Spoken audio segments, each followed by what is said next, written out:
Selamat pagi jemaat yang kasih dalam Tuhan. Puji syukur kita punya kesempatan untuk kembali berjemaat, dan saya ingin mengajak kita untuk merenungkan firman Tuhan. Mari kita buka kembali di dalam Matius. Saya ingin kita melanjutkan pembelajaran kita di dalam Matius. Matius pasalnya yang ke-12. Matius pasal yang ke-12. Dan hari ini kita akan melihat ayat 9 sampai dengan ayatnya yang ke-21. Matius pasal 12 ayat 9 sampai dengan ayat yang ke-21. Kalau sudah dapat, saya akan bacakan. Silakan jemaat sekalian mengikuti dan memperhatikan dengan baik. Demikian firman Tuhan. Setelah pergi dari sana, Yesus masuk ke rumah ibadat mereka. Di situ ada seorang yang mati sebelah tangannya. Mereka bertanya kepadanya, bolehkah menyembuhkan orang pada hari Sabat? Maksud mereka ialah supaya dapat mempersalahkan dia. Tetapi Yesus berkata kepada mereka, jika seorang dari antara kamu mempunyai seekor domba, dan domba itu terjatuh ke dalam lubang pada hari Sabat, tidakkah ia akan menangkapnya dan mengeluarkannya? Bukankah manusia jauh lebih berharga daripada domba? Karena itu boleh berbuat baik pada hari Sabat. Lalu kata Yesus kepada orang itu, ulurkanlah tanganmu. Dan ia mengulurkannya. Maka pulihlah tangannya itu dan menjadi sehat seperti tangannya yang lain. Lalu keluarlah orang-orang Farisi itu dan bersekongkol untuk membunuh dia. Tetapi Yesus mengetahui maksud mereka lalu menyingkir dari sana. Dan banyak orang mengikuti Yesus dan ia menyembuhkan mereka semuanya. Ia dengan keras melarang mereka memberitahukan siapa dia, supaya genaplah firman yang disampaikan oleh Nabi Yesaya.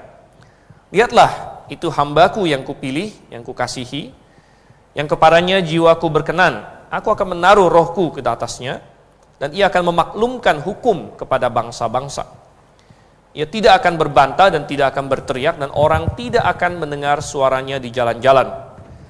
Bulu yang patah terkulai tidak akan diputuskannya, dan sumbu yang pudar nyalanya tidak akan dipadamkannya, sampai ia menjadikan hukum itu menang. Dan padanya lah bangsa-bangsa akan berharap. Baik, demikian firman Tuhan. Mari kita berdoa. Sebelumnya kita akan meminta pertolongan Tuhan. Bapa di surga, kami mengucap syukur Tuhan, ada firman-Mu bagi kami, tersedia, terpelihara, sehingga kami bisa mengenal kebenaran-Mu dan kami dapat dituntun.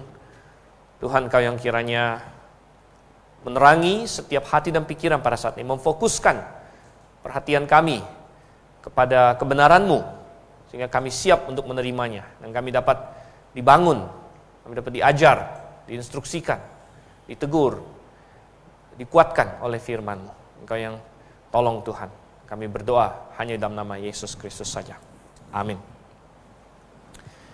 Bapak Ibu Saudara yang kasih dalam Tuhan, kita melihat di sini lanjutan dari catatan Roh Kudus melalui Rasul Matius tentang apa yang Tuhan kita Yesus lakukan ketika dia berada di muka bumi ini.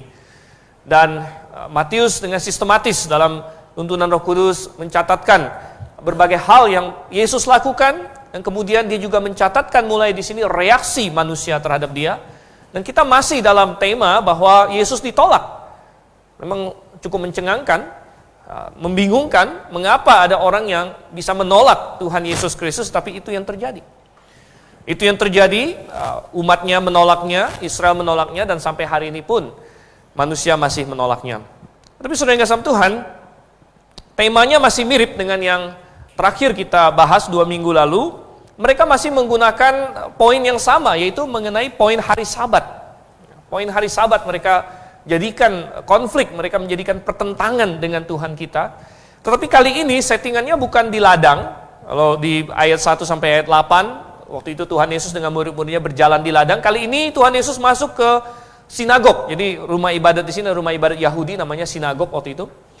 Pada suatu hari Sabat. Dan memang sinagog itu kumpulnya hari Sabat. Seperti kita gereja kumpulnya hari Minggu biasanya, tentu kita kumpul hari-hari lain juga. Kita ada kumpul hari Sabtu bagi pemuda, kita ada kumpul hari Rabu untuk kebaktian doa. Tapi kalau sinagog mereka kumpul hari Sabtu, hari Sabat. Dan di situ muncul permasalahan di sini. Muncul permasalahan, dan saya tidak ingin berfokus ke masalah hari Sabatnya lagi karena kita sudah bahas itu. Tetapi kita melihat di sini ketika Yesus masuk ke sinagog, di sana dikatakan di ayatnya yang kedua, ada seorang yang mati sebelah tangannya. Di Injil lain dikasih tahu bahwa ini adalah tangan kanannya. Tangan kanannya mati sebelah. Kita tidak tahu apa yang terjadi, apakah ini stroke, apakah ini yang lain lagi, tapi tangannya mati sebelah, saudara yang kasih Tuhan. Dan kita juga tidak diberitahu apakah orang ini settingan, artinya orang ini sengaja didatangkan oleh orang-orang Farisi ke sana untuk momen itu, untuk sengaja menguji Tuhan kita, atau kebetulan saja dia di sana dan orang-orang Farisi memakai kesempatan itu untuk menguji Tuhan kita. Tetapi satu hal, kita melihat bahwa orang-orang Farisi, entah ini settingan mereka dari awal atau mereka kebetulan memakai hadirnya orang itu untuk menguji Tuhan kita. Satu hal adalah dengan mereka memakai orang ini untuk menguji Tuhan kita, secara tidak sengaja mereka sudah mengakui dua hal minimal. Secara tidak sengaja mereka sudah mengakui dua hal. Ketika mereka bertanya kepada Yesus, bolehkah menyembuhkan orang pada hari Sabat? Mereka sudah mengakui bahwa Yesus sebenarnya bisa menyembuhkan orang ini gitu. Ini suatu pengakuan yang luar biasa. Bayangkan, jadi mereka sudah dalam alam bawah sadar dia atau secara tidak langsung mengakui bahwa ya Yesus bisa menyembuhkan orang ini. Jadi mereka mengakui sebenarnya secara tidak langsung kuasa Yesus. Dan kalau mereka sebenarnya mengakui kuasa Yesus, mestinya mereka mengakui kebenaran tentang siapa itu Yesus, mestinya. Tapi nyatanya tidak. Tapi bukan hanya itu, mereka secara tidak langsung sebenarnya mengakui bahwa Yesus bisa menyembuhkan orang ini. Dan mereka juga sebenarnya secara tidak langsung mengakui bahwa Yesus mau menyembuhkan orang ini. Mereka tahu itu, mereka tahu bahwa Yesus pasti akan mau menyembuhkan orang ini. Dan bahwa Yesus bisa menyembuhkan orang ini, sehingga mereka memakai orang ini untuk menjadi semacam tes untuk Tuhan Yesus, atau untuk menjatuhkan dia. Dan saudara yang kasih Tuhan, itu sangat luar biasa. Dan Tuhan kita kembali menyatakan dirinya bukan hanya kepada teman atau kawan, tapi juga kepada lawan. Mereka terpaksa untuk mengakui sebenarnya mengenai kebenaran dan belas kasihan Tuhan kita. Kebenaran dan belas kasihan Tuhan kita yang luar biasa. Dan ini akan menjadi tema kita pada hari ini. Saya ingin berbicara dan mengajak kita untuk merenungkan mengenai Yesus Kristus sebagai Raja kebenaran dan Raja yang penuh dengan belas kasihan. Raja kebenaran dan Raja yang penuh belas kasihan. Dan kita akan melihat bagaimana Yesus sebagai Raja ini, Raja yang penuh belas kasihan, dia mau membantu orang. Dia penuh dengan rahmat, dan Raja yang benar, Raja yang penuh dengan kebenaran. Bagaimana dia diperlakukan dan bagaimana semua ini terlibat dalam ayat-ayat ini. Dan ada beberapa hal saudara yang kasih Tuhan. Yang pertama, saya mengajak melihat bahwa ternyata Yesus sebagai Raja kebenaran dan Raja penuh belas kasihan ini, bahwa kebenaran dan belas kasihan Tuhan kita ditolak. Ini hal pertama yang akan kita pelajari. Kebenaran dan belas kasihan Tuhan kita ditolak. Kita melihat di sini. Kita sudah membaca ayat-ayatnya, itu ada di ayat 9 sampai ayat yang ke-14. Mereka bukannya menerima apa yang Yesus lakukan. Bayangkan, kita melihat bahwa Yesus melakukan suatu mukjizat yang sangat luar biasa sekali. Orang yang mati sebelah tangan. Tadi kita bilang, oke, kita nggak cek dia. Ya. Saya sebagai dokter tidak ada di sana untuk cek. Ya. Pak Stanley tidak akupunktur orangnya, gitu kan? Ya. Belum tahu ini diagnosisnya apa, gitu. Ya.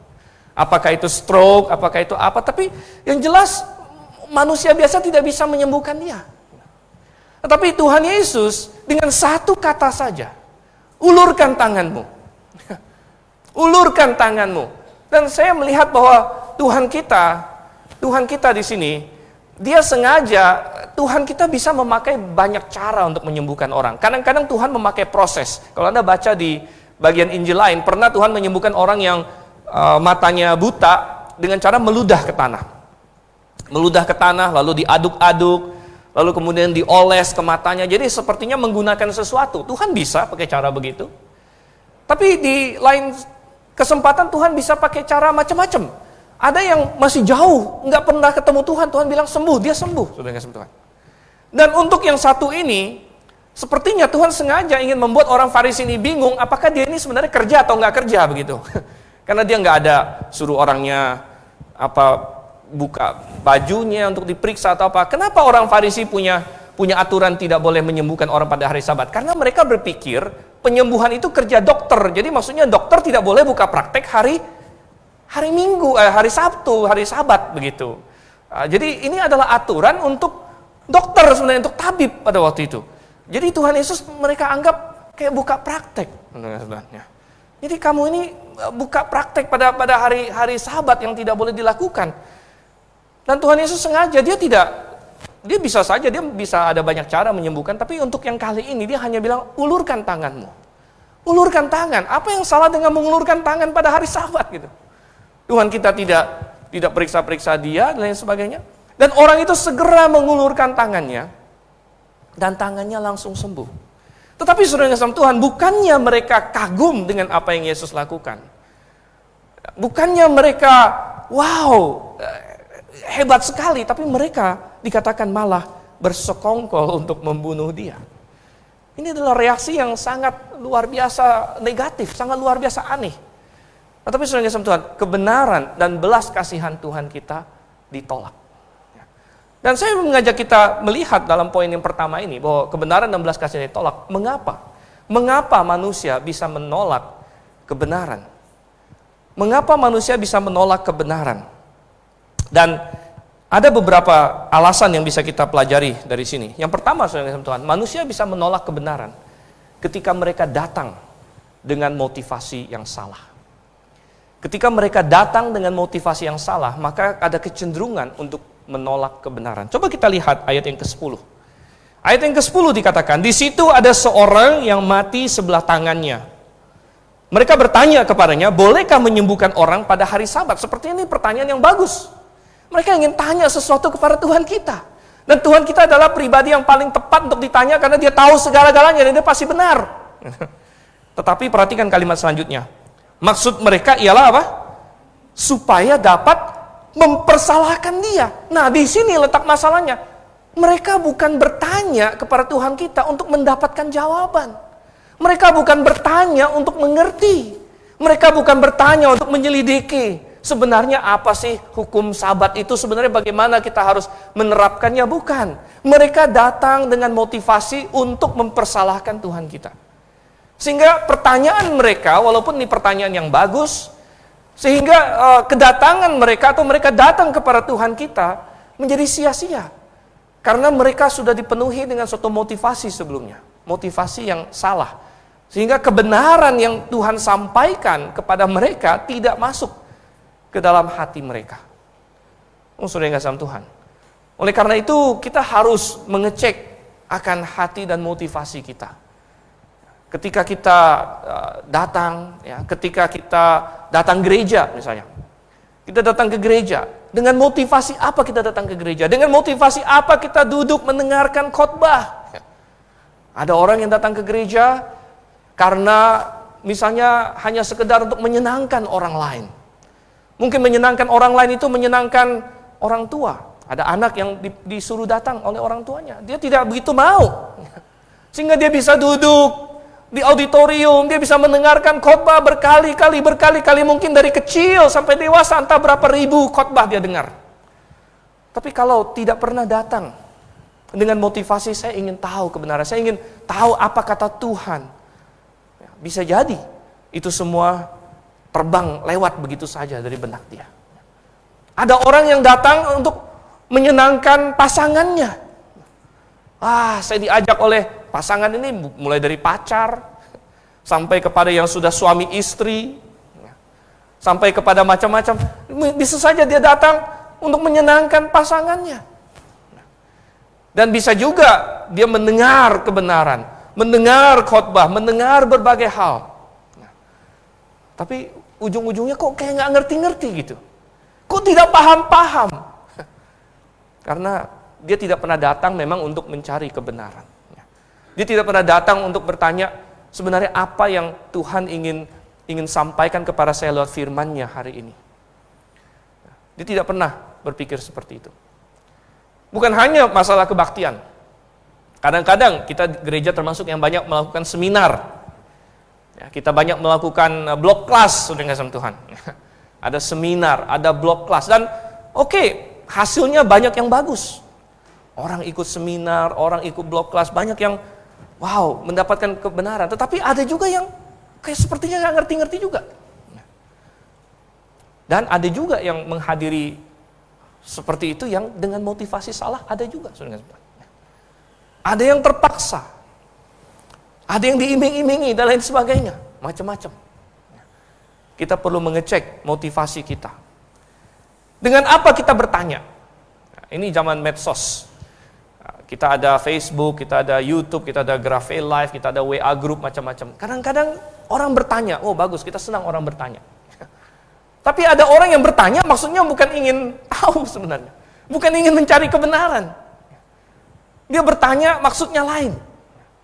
Maksudnya mungkin sebenarnya dia ingin menyampaikan pendapat dia, tapi dia pura-pura bertanya.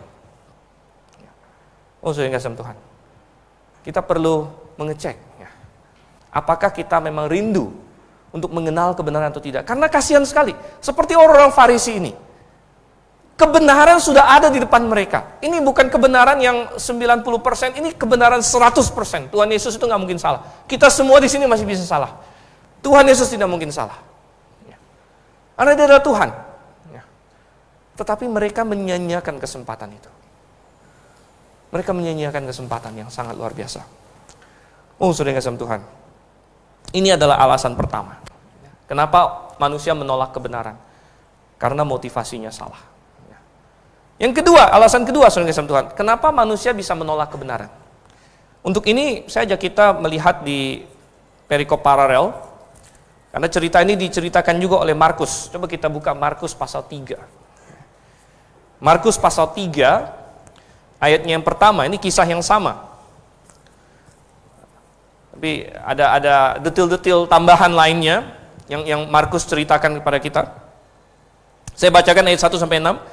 Kemudian Yesus masuk lagi ke rumah ibadat, di situ ada seorang yang mati sebelah tangannya. Mereka mengamat-amati Yesus kalau ia menyembuhkan orang itu pada hari Sabat supaya mereka dapat mempersalahkan dia. Kata Yesus pada orang yang mati sebelah tangannya itu, "Mari, berdirilah di tengah." Kemudian katanya kepada mereka, "Manakah yang diperbolehkan pada hari Sabat? Berbuat baik atau berbuat jahat? Menyelamatkan nyawa orang atau membunuh orang?" Perhatikan apa respon mereka. Tetapi mereka itu diam saja. Mereka diam saja. Ia berduka cita karena kedegilan mereka dan dengan marah ia memandang sekelilingnya kepada mereka. Lalu ia berkata pada orang itu, "Ulurkanlah tanganmu." Dan ia mengulurkannya, maka sembuhlah tangannya itu. Lalu keluarlah orang-orang Farisi dan segera bersekongkol dengan orang-orang Herodian untuk membunuh dia. Ada beberapa detil tambahan di sini yang diceritakan oleh Markus, sehingga kita mendapatkan poin berikutnya atau pengajaran berikutnya, kenapa orang bisa menolak kebenaran, yaitu karena mereka sudah memiliki posisi yang mau dipertahankan. Kadang-kadang orang menolak kebenaran karena dia sudah mau mempertahankan suatu posisi, apapun yang terjadi, apapun argumen yang diberikan, pokoknya dia merasa bahwa dia harus mempertahankan suatu posisi tertentu yang merupakan asal dia, begitu. Dan kita melihat ini terjadi dalam apa yang Tuhan Yesus berhadapan dengan orang-orang ini. Tuhan kita mencoba meyakinkan mereka dengan kata-kata yang berhikmat, dengan argumen. Ada dua jenis argumen. Kita baca di Matius ada argumen Tuhan Yesus, di Markus juga Tuhan pakai argumen lain.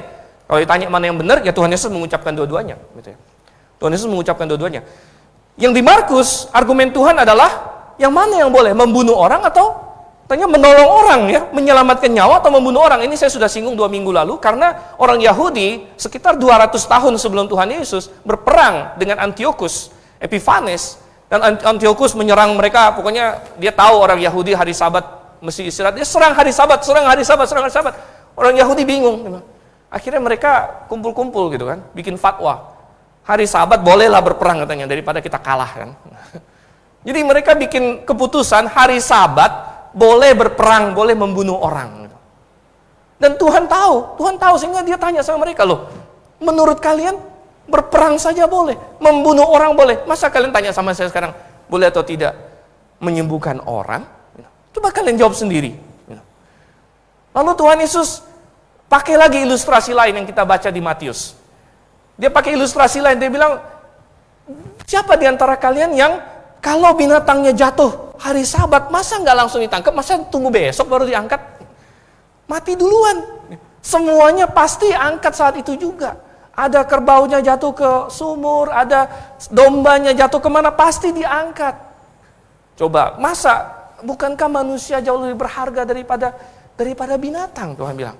Tetapi apa yang kita baca menjadi respon dari orang-orang ini? Ketika Tuhan menantang mereka, ketika Tuhan mengajak mereka berargumen, ketika Tuhan mengajak mereka berpikir, ayo coba jawab. Apa yang dikatakan mereka? Diam saja. Mereka diam aja. Mereka tidak mau engage, mereka tidak mau istilahnya kayak merenungkan. Oh benar ya, apa yang dikatakan ini gitu, step by step argumennya. Tidak mau.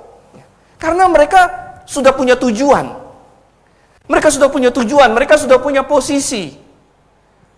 Sehingga apapun yang terjadi, ya masa bodoh lah kamu mau ngomong apa, argumen kamu apa, ya. Ini saya berada di sini gitu. Dan sudah nggak sama Tuhan. Ya kita harus berpikir, apakah kita seperti itu atau tidak? Ataukah kita berkata bahwa seperti Paulus, aku tidak dapat melakukan apa-apa untuk melawan kebenaran. Aku tidak dapat melakukan apa-apa untuk melawan kebenaran. Dan aku akan pergi kemana kebenaran memimpin aku. Kita membaca orang-orang di Berea, kisah Rasul ini sangat terkenal. Dikatakan orang-orang Berea lebih baik hatinya daripada yang Tesalonika karena mereka menyelidiki kitab suci setiap hari untuk mengetahui apakah benar demikian. Kadang-kadang ada orang yang takut berargumen karena takut dia posisi dia salah gitu.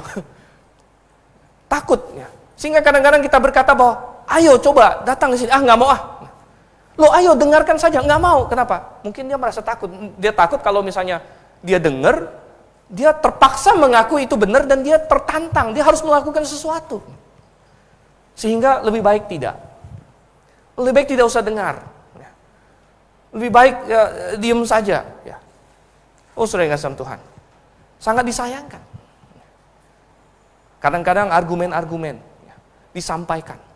Kenapa? Kenapa tidak paham-paham juga? Kenapa tidak masuk-masuk juga? Mungkin karena ada loyalitas terhadap suatu posisi terlebih dahulu. Nanti Pak Soento bicara soal baptisan bayi. Kita bilang anak-anak tidak dibaptis. Anak-anak yang dibawa ke depan kita tidak baptiskan.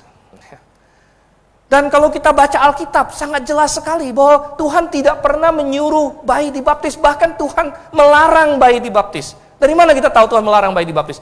Karena Tuhan memberikan syarat baptisan. Anda baca di Kisah Rasul 8 ayat 37. Ketika sida-sida dari Ethiopia percaya Yesus, dan dia bilang sama Filipus, apa halangannya aku dibaptis, itu ada air. Filipus menjawab, kalau Tuhan percaya dengan setiap hati, boleh. Itu syaratnya. Kalau Tuhan percaya dengan segenap hati, boleh katanya. Berarti kalau tidak percaya, berarti tidak boleh. Sangat jelas. Tetapi sudah nggak sama Tuhan. Karena ada posisi yang mau dipertahankan. Sehingga muncul banyak argumen-argumen yang aneh-aneh. Saya ada baca argumen, mana dalam Alkitab ada kata-kata tidak boleh bayi dibaptis. Nah, ada begitu baru saya percaya katanya. Loh, ya. Di dalam Alkitab juga tidak ada bilang tidak boleh pakai heroin, saya bilang. Tapi kita dapat prinsipnya. Dan ini prinsipnya jelas. Kalau orang yang percaya, boleh. Kalau tidak percaya, tidak boleh. Kalau begitu kan tidak ada juga dalam Alkitab. Dikatakan kita tidak boleh ambil orang yang masih agama lain. Misalnya ada orang agama lain, terserahlah agama apa aja. Hindu, Buddha, Muslim. Ya. Lalu kita bilang, iya saya baptisan kamu tanpa dia bertobat. Nggak ada, dilarang gitu loh. Anda tidak boleh mengambil orang agama Hindu untuk dibaptis, orang agama Buddha dibaptis. Nggak ada dalam Alkitab itu.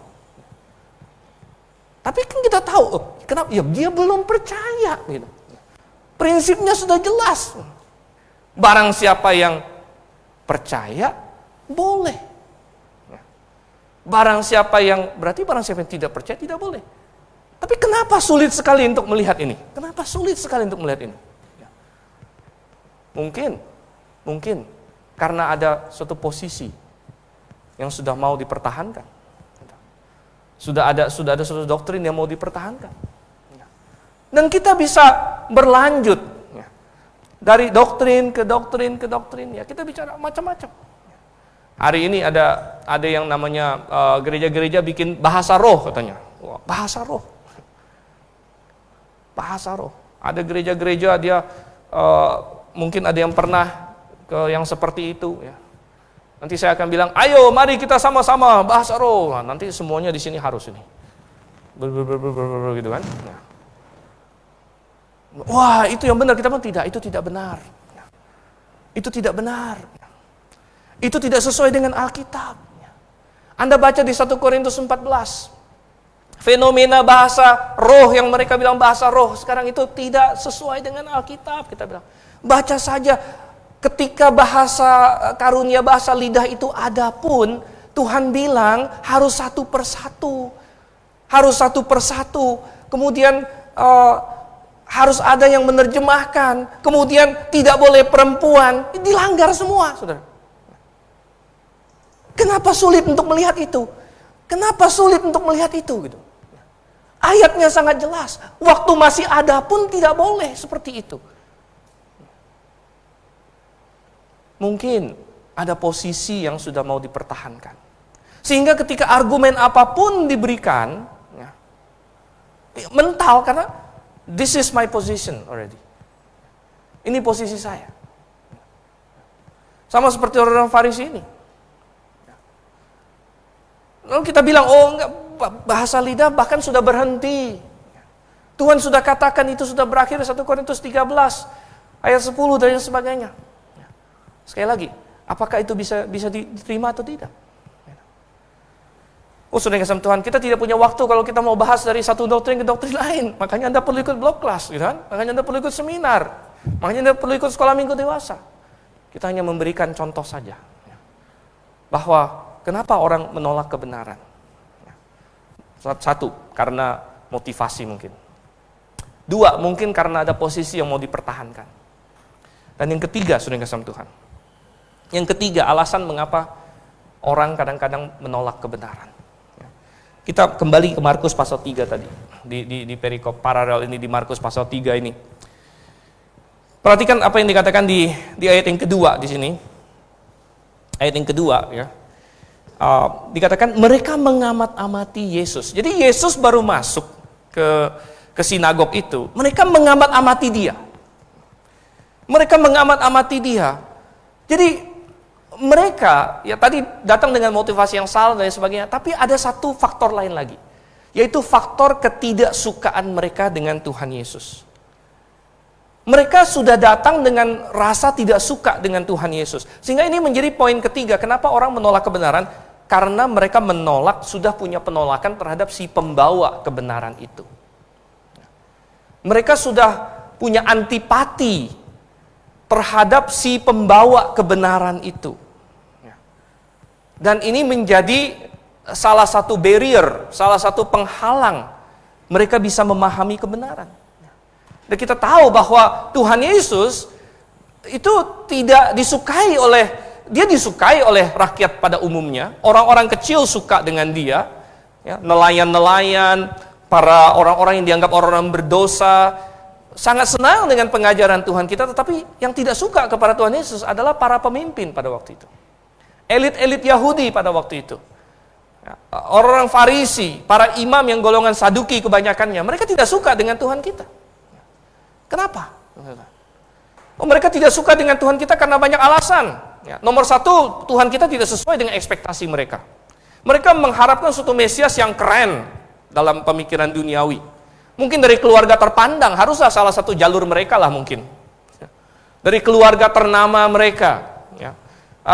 Seorang yang ada gaya-gaya Mesiasnya lah, gitu. Bukan seorang tukang kayu yang rendahan, yang bergaul dengan ini pemungut cukai dan lain sebagainya. Bukan itu yang mereka mau. Mereka mau, jadi dari ekspektasi mereka terhadap Mesias saja sudah bertentangan dengan Tuhan Yesus. Kemudian fakta bahwa Tuhan Yesus seringkali tidak menutup muka mereka. Bahwa Tuhan sama-sama menegur orang berdosa bawah sekaligus orang berdosa atas. Semuanya Tuhan tegur. Dan mereka tidak suka dengan Tuhan kita. Dan karena ada antipati pribadi ini, bisa menimbulkan penolakan terhadap kebenaran. Padahal saudara yang kasih Tuhan, sangat disayangkan. Kebenaran adalah kebenaran. Tetapi ini juga terjadi pada hari ini.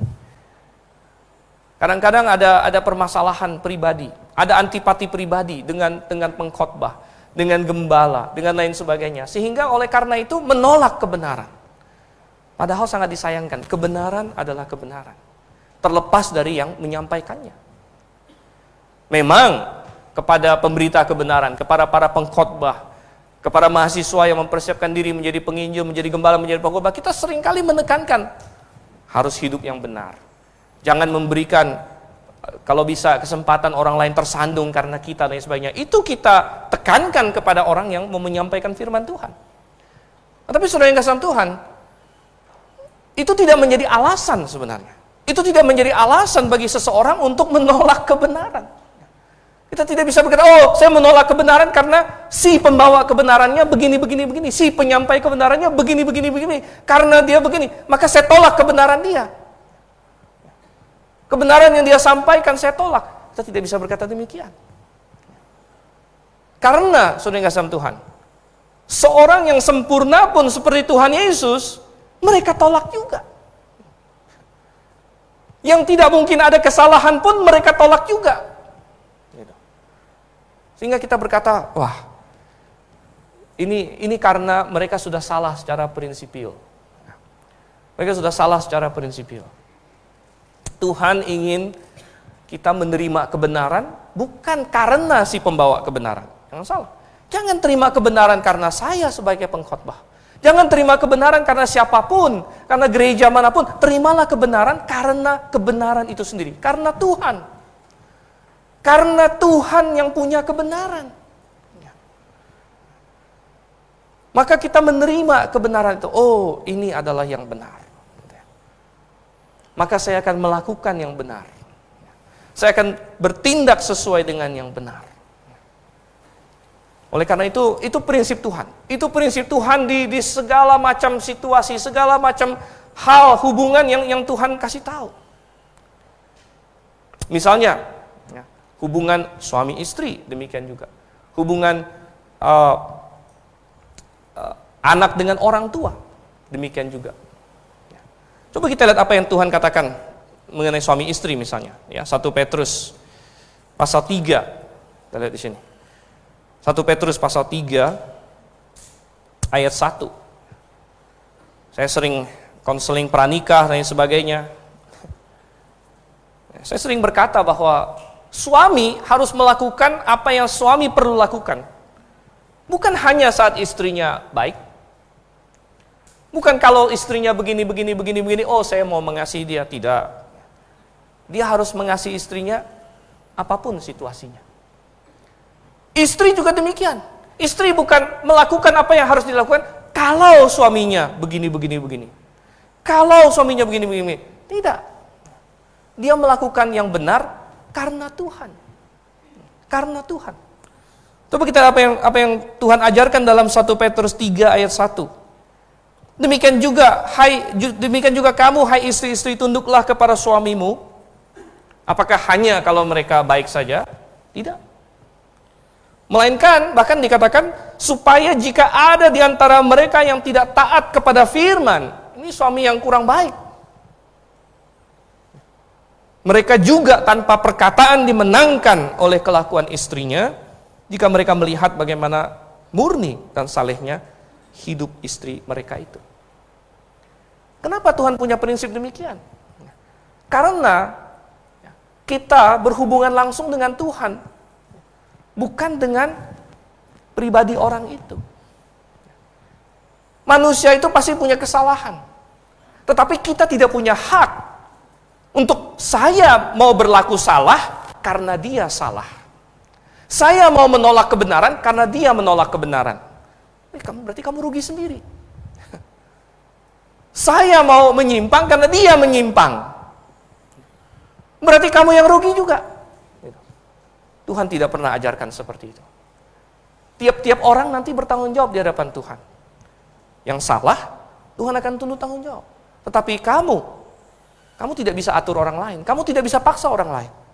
Yang kamu bisa atur adalah diri kamu sendiri. Saya akan melakukan yang benar. Saya akan terima kebenaran. Saya akan bertindak sesuai dengan firman Tuhan, sekalipun mungkin yang menyampaikannya salah. Sekalipun mungkin yang otoritas di atas saya salah. Sekalipun mungkin apalagi yang lain, tapi saya mau berlaku yang benar di hadapan Tuhan. Ini adalah prinsip yang Tuhan ajarkan. Anak-anak juga demikian dengan orang tua. Hai anak-anak, taatilah orang tuamu. Tidak ada anak yang bisa berargumen, waduh, ya orang tua saya ini menurut saya kurang begini, kurang begitu, jadi saya punya pembenaran untuk menolak. Bagi anak yang masih di bawah otoritas orang tuanya, tidak. Anda tidak bisa berargumen seperti itu. Bukan itu yang Tuhan inginkan. Coba kita kembali ke dalam Lukas, Matius pasalnya yang ke-12. Kita melihat di sini. Wow, sungguh suatu penolakan yang luar biasa aneh. Tapi ini kenyataan. Ini kenyataan Tuhan kita yang sempurna, yang tidak ada salah, yang dengan argumen yang begitu kuat. Tapi mereka menolaknya. Mereka menolak kebenaran dan belas kasihan Tuhan kita. Mari kita masuk ke poin yang kedua sekarang. Kebenaran dan belas kasihan Tuhan kita ditolak. Tetapi kita mau melihat hal yang kedua, yaitu bahwa kebenaran dan belas kasihan Tuhan kita diselewengkan atau berpotensi diselewengkan. Coba kita lihat apa yang terjadi. Kita melihat bahwa Tuhan Yesus menyembuhkan orang itu, orang Farisi keluar, mereka marah sekali, mereka malah mau membunuh dia dan sebagainya. Itu akan terjadi, tapi belum waktunya. Sehingga apa yang kita baca di ayat 15, tetapi Yesus mengetahui maksud mereka lalu menyingkir dari sana. Bukan karena Tuhan Yesus takut. Tuhan Yesus tahu dia datang untuk mati, tapi sesuai dengan waktu Bapa. Dan ini belum waktunya. Dan Tuhan Yesus tidak akan mati dengan cara dilempari batu, teknik Yahudi, bukan. Dia harus mati dari kayu salib. Jadi ini belum waktunya. Tuhan Yesus menyingkir. Apa dikatakan? Ayat 15b, banyak orang mengikuti Yesus dan ia menyembuhkan mereka semua. Sekali lagi menggambarkan belas kasihannya yang luar biasa. Dia datang, dia menyembuhkan semua yang datang kepadanya. Tapi perhatikan ayat 16. Ia dengan keras melarang mereka memberitahukan siapa dia. Nah ini sangat menarik. Tuhan diikuti begitu banyak orang, pada poin ini dia masih cukup populer, yang di kalangan orang banyak, dia masih sangat populer. Tetapi Tuhan melarang mereka memberitahukan siapa dia. Gitu, ya. Melarang dia memberitahukan siapa dia. Mengapa saudara kasih Tuhan? Karena ada potensi bahwa kebenaran dan belas kasihan Tuhan bisa diselewengkan. Bisa diselewengkan. Mereka ini belum benar-benar paham siapa Yesus. Tuhan tidak mau mereka menyatakan siapa dia, karena mereka belum paham benar-benar siapa dia. Gitu. Sehingga kalau mereka sebut-sebut mempromosikan Tuhan kita, maka mereka akan salah mempromosikan Tuhan kita. Kalau misalnya Tuhan suruh mereka, oke, sebarkan tentang saya segala macam, apa yang akan mereka katakan tentang Tuhan kita? Sebagai siapa mereka akan mempromosikan Tuhan Yesus pada waktu itu? Mereka belum paham akan misinya. Mereka belum paham bahwa dia datang untuk mati di kayu salib. Yang mereka tahu adalah dia adalah seorang pembuat mukjizat. Dia adalah seorang yang ajaib, dia seorang yang bisa menyembuhkan semua orang, bahkan dia bisa kasih makan semua orang. Wah, ini yang paling penting lagi gitu. Salah satu mukjizat Yesus yang mendapatkan reaksi paling luar biasa kalau kita mau anggap popularitas, itu adalah waktu dia memberi makan 5.000 orang dengan 5 roti dan ikan. Ada baca di Injil Yohanes. Mereka bahkan mau paksa dia jadi raja, saudara. Mau paksa dia jadi raja. Wah, kita bilang ini sukses. Kalau misalnya dianggap KKR ini, KKR sukses ini. Wah, ini apalagi kalau mau dianggap kampanye. Kampanyenya paling sukses, saudara. Ya. Bayangkan 5.000 orang dikasih makan semuanya. Langsung mereka mau paksa dia jadi raja. Jadi kalau misalnya Tuhan Yesus kasih tahu mereka, oke, coba promosikan saya, segala macam. Apa yang akan mereka promosikan Tuhan kita? Sebagai siapa mereka akan menyampaikan Tuhan kita? Mereka akan menyampaikan Tuhan kita sebagai pembuat mukjizat. Wah, ini pembuat mukjizat. Mereka akan menyampaikan Tuhan kita sebagai penyedia makanan. Dia bisa kasih kita makan roti loh. Kita voting, harus dia yang menang. Bayangkan dia jadi hari ini presiden mungkin ya. Dia jadi presiden, selesai masalah ekonomi.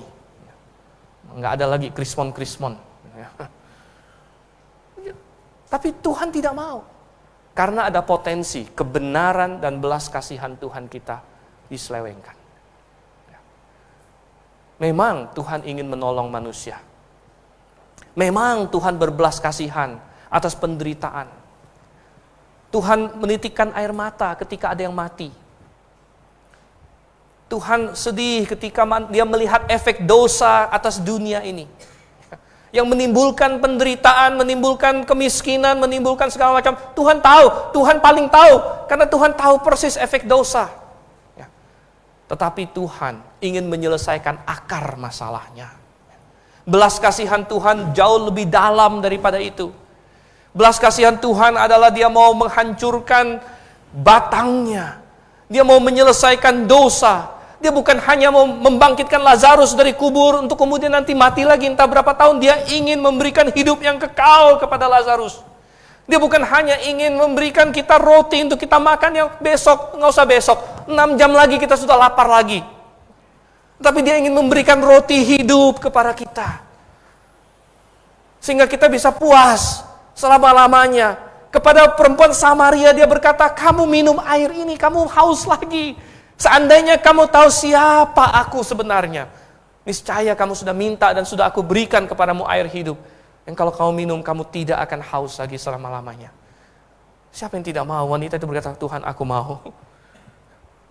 Tuhan aku mau. Dan Tuhan ingin supaya kebenaran dan belas kasihannya benar-benar dipahami dan tidak diselewengkan. Untuk apa dia datang ke dalam dunia ini? Yang intinya. Oleh karena itu, saudara kasih Tuhan, kita harus berhati-hati. Karena hari ini pun banyak orang tidak benar-benar paham. Mungkin mereka semangat untuk Tuhan. Orang-orang ini semangat nggak? Saya yakin semangat. Ada orang yang merasakan mukjizat Tuhan Yesus semangat sekali. Ada orang yang dikasih makan, kedapatan roti, kedapatan ikan, semangat sekali. Tapi kalau dia tidak punya pemahaman mengenai siapa Yesus, apa tujuannya dan lain sebagainya, kebenaran firman Tuhan, maka dia malah bisa merusak, dia menyelewengkan. Banyak sekali Injil hari ini disampaikan sebenarnya penyelewengan. Karena penekanannya adalah sama seperti yang orang-orang ini. Penekanannya adalah sesuatu yang jasmani. Kalau kamu datang kamu akan kaya raya. Kalau kamu ikut Yesus, kamu akan sukses secara jasmani. Kalau kamu ikut ke gereja saya, kamu akan lepas dari kutuk kebangkrutan. Waduh. Kamu akan lepas dari kutuk pisau operasi. Kok pisau operasi jadi kutuk? Repot juga. Bagaimana yang spesialis bedah, saudara kasih Tuhan? Mesti pindah spesialis dong, gitu ya. Pisau operasi jadi ini. Kutuk katanya. Ya. Gimana caranya? Ya. Jadi penyelewengan. Sehingga orang datang. Diundanglah bersaksi di sini orang-orang yang ketika jadi Kristen langsung menjadi konglomerat. Dengan iming-iming apa? Nah, coba, kalau kamu mau seperti dia, ya jadi konglomerat juga. Ya. Ini, percaya Yesus. Ya. Atau datang ke gereja ini. Nah, seperti itu. Jadi apa yang orang cari kalau begitu? Makanya Tuhan bilang waktu itu, dia melarang mereka memberitahu siapa dia. Loh kok kenapa ya? Kenapa kok Tuhan, apakah Tuhan melarang pemberitaan Injil di sini? Kan melarang memberitahukan siapa dia. Injil yang palsu ya benar. Injil yang menyelewengkan Tuhan tidak mau. Tuhan jangan. Lebih baik kamu diam aja lah. Tuhan tidak pernah mencari popularitas. Tuhan tidak mencari orang yang sebanyak-banyaknya. Bahkan Tuhan ketika yang peristiwa 5.000 orang dikasih makan itu, dia langsung khotbah keras sekali, banyak yang pergi. Nah, murid-muridnya langsung tanya sama dia, Tuhan, engkau berkhotbah keras sekali. Dan Tuhan bilang, ya kalian juga mau pergi nggak? Tuhan tantang mereka. Ya oke, saya khotbah keras. Kalian mau pergi juga nggak? Tapi mereka bilang, kemana lagi kami bisa pergi? Engkaulah kebenaran. Puji Tuhan. Oh, sudah kasih Tuhan. Kebenaran dan belas kasihan Tuhan bisa diselewengkan. Bisa ditolak, bisa diselewengkan. Oleh karena itu kita harus berhati-hati. Tetapi hal yang ketiga, kita lihat di sini. Kebenaran dan belas kasihan Tuhan kita bukan saja bisa ditolak, bukan saja bisa diselewengkan, tapi terus-menerus ditawarkan. Terus-menerus ditawarkan. Yang benarnya terus-menerus ditawarkan. Coba kita lihat ayat yang ke-17 sampai ayat yang ke-21 di sini. Setelah ditolak oleh orang-orang Farisi dan lain sebagainya, Tuhan kita tidak kecewa. Tuhan kita tidak kecewa. Malah dia bilang ini semua menggenapi nubuat. Ini semua menggenapi nubuat karena Tuhan telah bersiap-siap. Dia tahu sekarang. Dia sudah tahu bahwa bangsa Israel menolak dia. Tapi dia akan berpaling kepada bangsa-bangsa lain. Oleh karena itu penekanan dari ayat 18 sampai 21 adalah kepada bangsa-bangsa lain. Lihatlah, itu hambaku yang kupilih, yang kukasihi, yang kepadanya jiwaku berkenan. Aku akan menaruh rohku ke atasnya, dia akan memaklumkan hukum kepada bangsa-bangsa. Jadi Tuhan tahu bahwa saatnya sudah tiba untuk mulai menjangkau kepada bangsa-bangsa lain. Bahwa Injil akan segera akan disampaikan kepada bangsa-bangsa lain. Dan Tuhan tidak kecewa. Tuhan terus menawarkan kebenaran dan belas kasihannya kepada barang siapa yang mau menerimanya. Siapapun itu, Tuhan kasih kesempatan. Oh, Calvinis salah ketika berkata bahwa Tuhan tidak ingin sebagian besar manusia masuk surga, sehingga dia sudah tetapkan neraka tanpa ada syarat. Ini sangat membingungkan karakter Allah seperti apa, saudara. Tetapi kita melihat karakter Tuhan Yesus. Tuhan Yesus yang pernah melihat hamparan manusia dan dia berkata, dia berbelas kasihan atas mereka. Dan Tuhan Yesus adalah penyingkapan Allah sendiri. Tuhan Yesus adalah Allah sendiri. Sifat Allah Bapa tidak mungkin berbeda dengan sifat Tuhan Yesus. Tuhan Yesus yang ketika dipaku berdoa apa? Dia bukan berkata, aduh kalian ini mau sudah ditetapkan masuk neraka dari awal gitu ya. Waktu dipaku, tapi Tuhan Yesus berdoa apa? Bapa, ampunilah mereka. Itu kerinduan hati Tuhan kita. Bapa, ampunilah mereka. Sebab mereka tidak tahu apa yang mereka perbuat. Kebenaran itu masih terus ditawarkan sampai hari ini. Coba kita lihat ayatnya yang ke-19. Dikatakan, ia tidak akan berbantah dan tidak akan berteriak. Dan orang tidak akan mendengar suaranya di jalan-jalan. Tuhan kita tidak akan memaksakan kebenarannya. Tuhan kita, gambarannya ini Tuhan kita bukan kayak bully yang akan paksa kamu, yang akan maki-maki kamu sampai kamu terima, itu tidak. Kebenaran ditawarkan. Ayat 20 sangat indah. Buluh yang patah terkulai tidak akan diputuskannya. Dan sumbu yang pudar nyalanya tidak akan dipadamkannya. Ini menggambarkan kesabaran Tuhan kita, kasih Tuhan kita. Buluh yang patah terkulai. Gambarannya adalah buluh itu sesuatu yang memang dari awalnya sudah lemah. Tapi buluh ini patah, sudah kasih Tuhan. Patah tapi masih nyambung dikit gitu. Ini kalau orang gemesan ini kayaknya mau dipatahin gitu sekaligus ya. Anda pernah kayak gemesan gitu nggak? Aduh, tinggal dikit gitu kan. Tek, patah gitu. Ya.